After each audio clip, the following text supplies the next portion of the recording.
le Burkina Faso, comme les deux autres pays, nous avons des traditions de liberté et nous avons une tradition de démocratie chevillée à notre ADN pour que ces situations-là soient celles qui prévalent définitivement.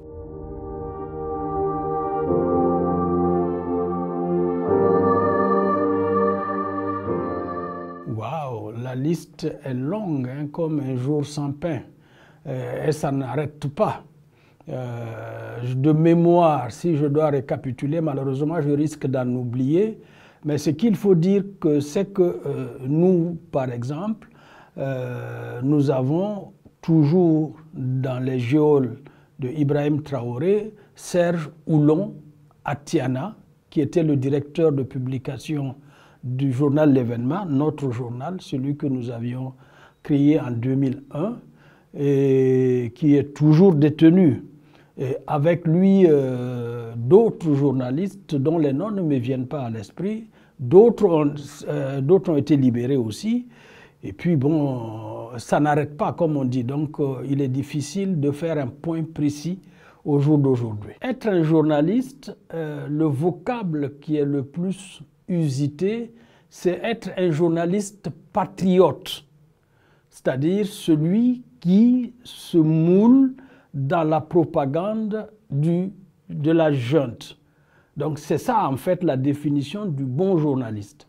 Le bon journaliste, donc le journaliste patriote, attend qu'on lui apporte l'information, parfois déjà traitée, ou en tout cas avec des consignes précises de traitement de l'information qui doivent aller dans le sens, évidemment, de lustrer l'image de Ibrahim Traoré et de la junte. Parce que ça, c'est une autre caractéristique de Ibrahim Traoré, c'est qu'il ne soumet pas ceux contre qui il n'est pas d'accord à la justice. Il se fait justice lui-même selon une procédure qu'il a arrêtée. Enlèvement, séquestration le temps qu'il veut, et puis ensuite libération quand il le voudra.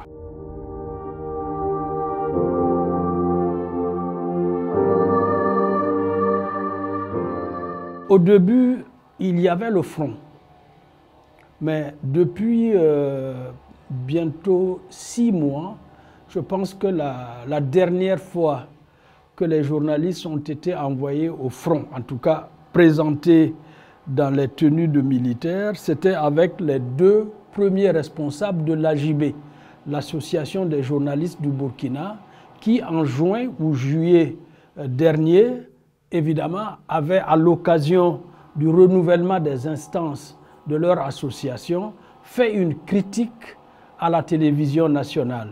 Depuis lors, on n'a plus vu un journaliste au front.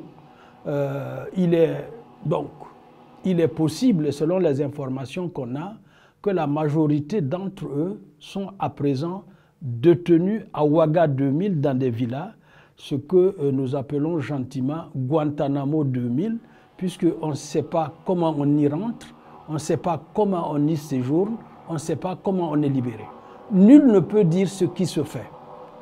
Et ce que nous avons en retour, même avec ceux qui sont libérés, c'est qu'ils ont reçu des consignes très claires de ne jamais parler de la période de détention. Parce que si un mot fuite après leur mise en liberté, ils seront immédiatement récupérés et cette fois, on leur promet de ne plus jamais voir le jour.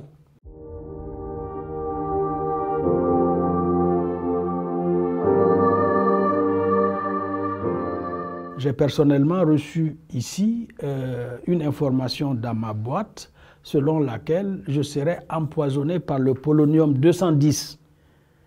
Et naturellement, j'ai saisi les autorités compétentes et une main courante a été faite et puis un signalement a été fait à la justice. Mais je pense que c'est régulier et depuis lors, ils m'ont collé, comme vous savez, une accusation infamante de terroriste avec naturellement un signalement à Interpol. Et donc, sur cette question aussi, le nécessaire a été fait au niveau d'Interpol par mes avocats pour que, évidemment, la vérité soit sue au niveau de cette instance aussi.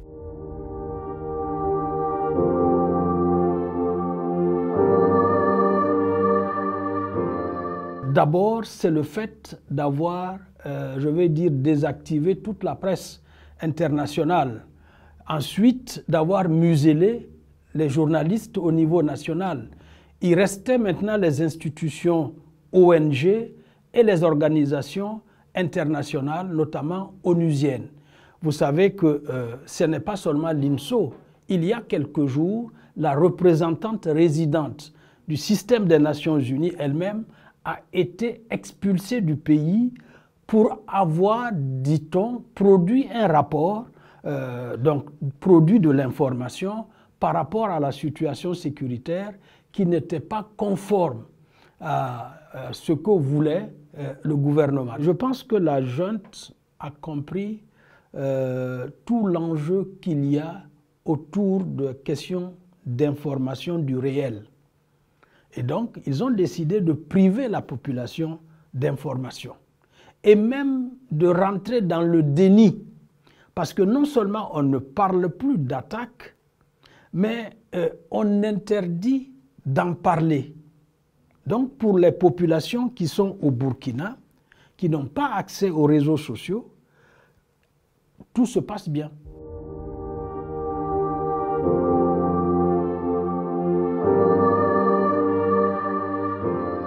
Je ne peux pas l'attester parce que le vrai problème, c'est qu'il n'y a pas d'informations qui sortent. Et comme parfois ces types d'exactions, en dehors de ce qui s'est passé à Solenzo, où ce sont les bourreaux qui ont filmé et qui se sont vantés évidemment du forfait qu'ils avaient commis, les situations d'exaction sont multiples et variées. C'est-à-dire, on rencontre un berger, on l'exécute dans les fourrés et il continue. On descend quelqu'un d'un car, on le met à l'écart, on l'exécute. Ça, ce sont des informations qui, de façon générale, ne sont pas relayées et ne sont pas donc connues. Il faut de gros coups malheureux comme ceux de Solenzo pour évidemment ramener cette malheureuse actualité évidemment, devant les rampes de l'actualité.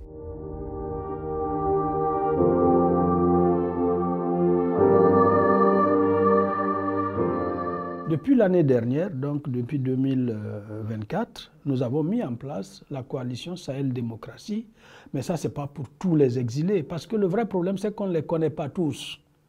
Beaucoup de gens sortent et évitent finalement de s'afficher en espérant que s'ils ne font rien, ils auront la chance de retourner. Aujourd'hui, il y a une sorte de convergence au niveau de l'AES, donc des 3 pays du Sahel, c'est qu'ils fichent toutes les personnes qui disent des choses qui ne sont pas conformes à ce qu'ils veulent entendre. Et ces personnes-là courent 2 risques. Le premier, c'est que ces personnes ne peuvent plus retourner chez elles, parce que si elles retournent, elles seront enlevées.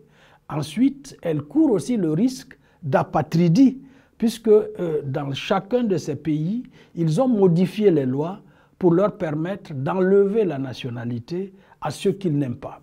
Donc, ce qui fait que beaucoup d'exilés sont dans l'anonymat, évidemment, de crainte de subir l'un ou l'autre, évidemment, de ces avanies.